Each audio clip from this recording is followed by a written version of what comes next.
Coach, we'll start with your thoughts on today and the weekend in general.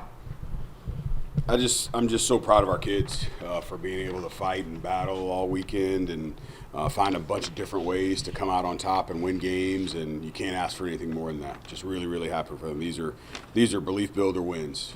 We've been talking about it all year, and if you don't believe after this what we're capable of doing, I don't know what else we can tell you. Yeah, just the walk-off there, Kerrick, the big moment. How big is that just for the team?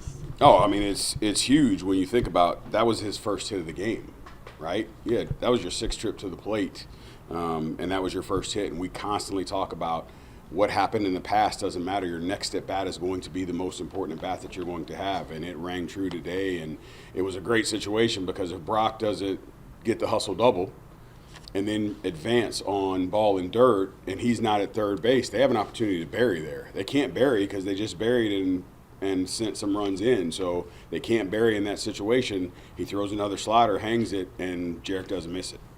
You guys get out hot and then you kind of slow down, but you guys pick it up at the end. What was the key to kind of turning things around towards the end? Unfortunately, that's who we've been. We've just been kind of up and down all year. We'll have some good appearances and do some good things offensively, and then we'll go into some lulls. And so we're trying to eliminate those lull periods. And, I mean, when you think about what we did this weekend, this is the most offensive we've been in a three-game stretch all year long, probably specifically being in conference play. And so I think we're slowly moving ourselves in a situation where we're getting closer to understanding who we are and how we have to go about our business. As a group in that last inning, just getting the walks at the beginning, Matt laying down a sac bunt to get runners in scoring position, just what did you think of the way that you guys were able to, fundamentally kind of execute and get that set up the walk-off in the end? No pun intended, no opportunity wasted, right? You had an opportunity that was presented to us, and we took full advantage of it.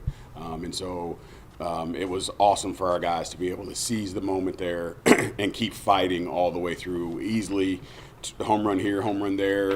We could have felt sorry for ourselves. They could have gotten into the position where, we've already won 2 games. Let's just go ahead. And we talked about that coming in, that the 2 games that we won and win the series is great, but we've been swept twice. So we have to combat that somehow, and we got to sweep somebody. And in this league, you don't often get an opportunity to have a chance to sweep. So when you do, you better take full advantage of it. What does a sweep over a top 16 do for the program that you're trying to build here?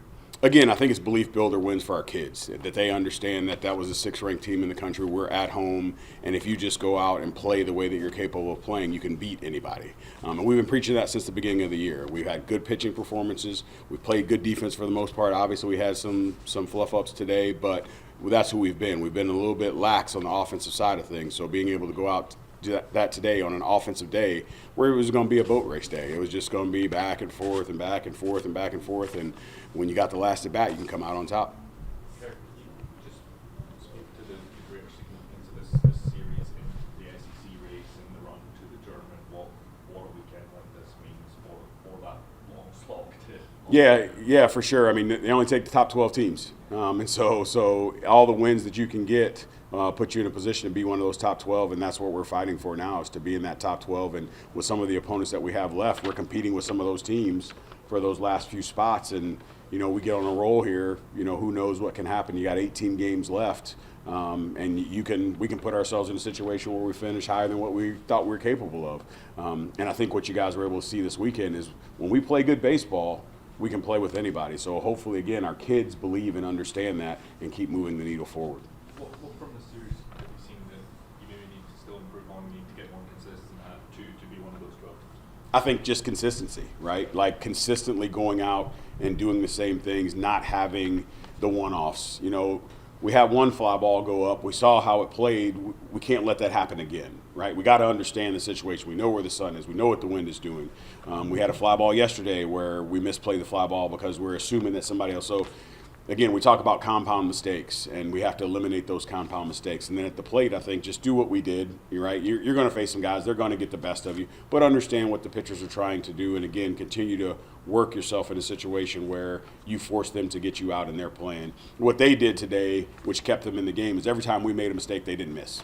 I remember you saying at the start of the season there was so many first-year collegiate players on this team, and there was a little bit of inexperience there. What's allowed them to get to this point where they can take down a top 10 team? They've been playing, all right, and I told them last week, that's not an excuse anymore. You've played enough. yeah, it's your first year, but you've played in enough games. We've been in 3 prior to this weekend. We've been in 3 SEC weekends. So the idea of you being young or inexperienced, that's out the window. I need you to get better, and I need you to understand the accountability that is on you now, and we can't keep using that as an excuse. So, a couple of things.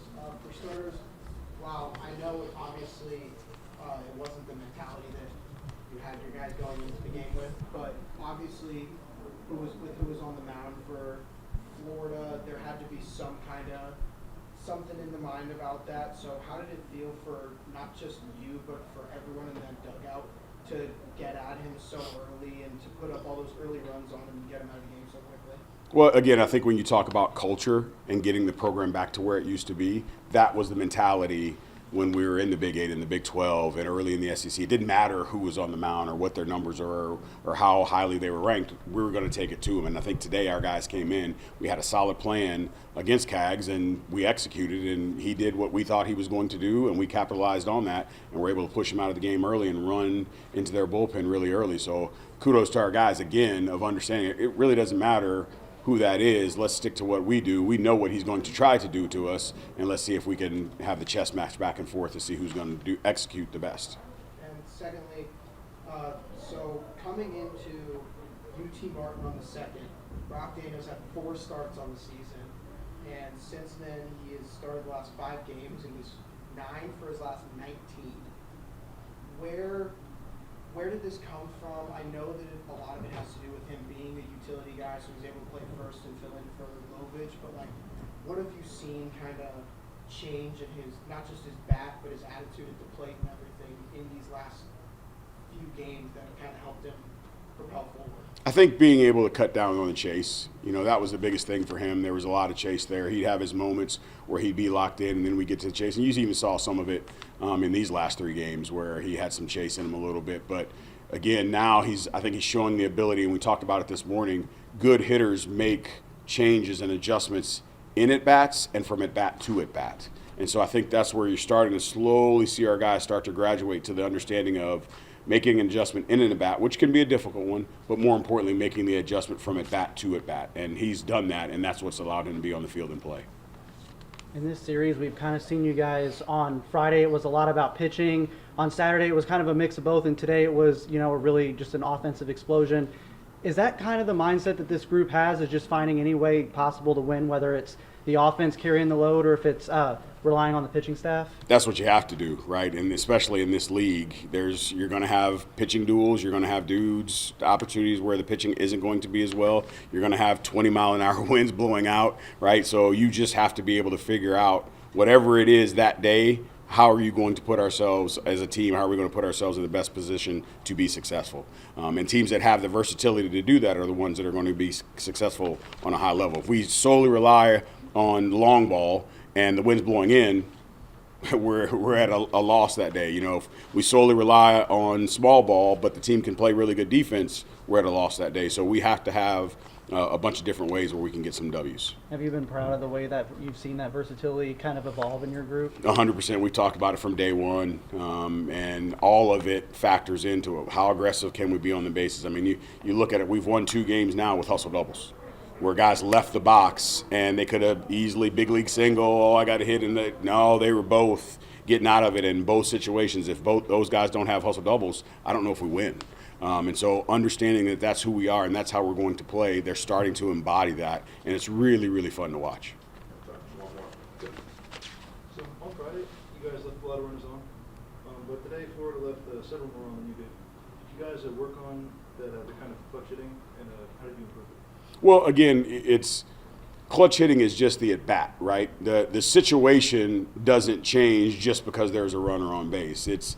You have to look at it as the at-bat is the at-bat, and yes, there's a runner on base, and maybe if there's a runner on base, there's nobody out, I get to 2 strikes, I need to put the ball in play to move it, but I shouldn't think differently or go about it any different way just because there's a man in scoring position. And I think that's what we had been doing previously. It was this angst to make sure that we got it done, as opposed to, hey, regardless of that guy being out there, I just have to have a quality at bat. More importantly, I know how he's going to pitch me because there's a runner on base, use that to my advantage, and then look for the mistake. All right, thanks, guys. Thanks, Appreciate Coach. y'all.